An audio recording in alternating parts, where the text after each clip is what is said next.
Bonjour et bienvenue sur la chaîne des Fous de Normandie. Aujourd'hui, on va s'intéresser à cette étude dont vous trouverez le lien dans la description de cette vidéo. Cette étude qui va nous parler des facteurs de stress vécus dans l'enfance et des modifications, de l'impact que ces facteurs de stress ont sur notre ADN, sur notre biologie vraiment fondamentale.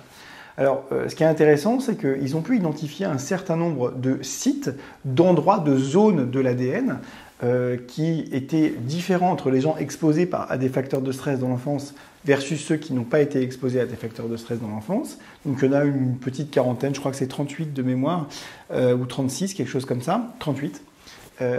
Et donc ces 38 zones qui sont différentes entre les gens exposés ou non à des facteurs de stress dans l'enfance, eh bien elles sont leur niveau de méthylation, de modification, l'impact qu'a eu ces facteurs de stress sur cette génétique, sur cette biologie, donc ce qu'on appelle la méthylation de l'épigénétique, eh bien, cet impact, en fait, il va plutôt, en tout cas dans cette étude, plutôt dépendre de l'âge à laquelle le facteur de stress est arrivé que le niveau d'exposition à des facteurs de stress.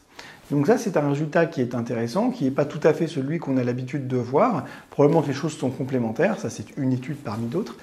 Mais c'est intéressant parce que voilà, ça nous donne un éclairage un peu inhabituel qui nous laisse entendre que certes, probablement que le cumul quand même doit jouer d'une certaine manière, parce qu'on a d'autres études qui nous laissent très légitimement et très sérieusement le penser.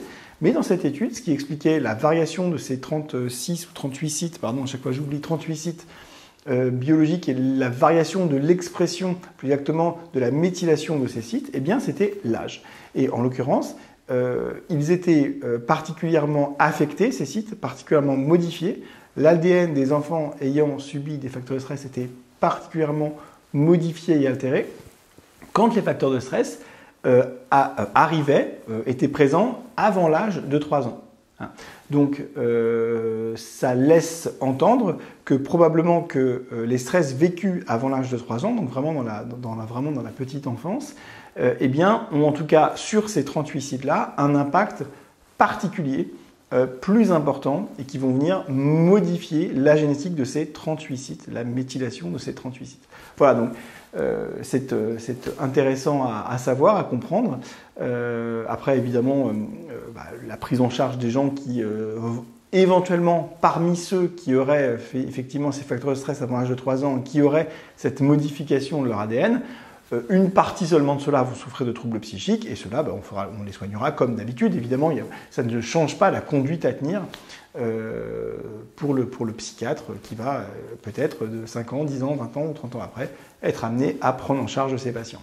Voilà, écoutez, j'espère que cette vidéo vous a intéressé, et puis moi je vous dis à très bientôt pour une autre vidéo. Bye.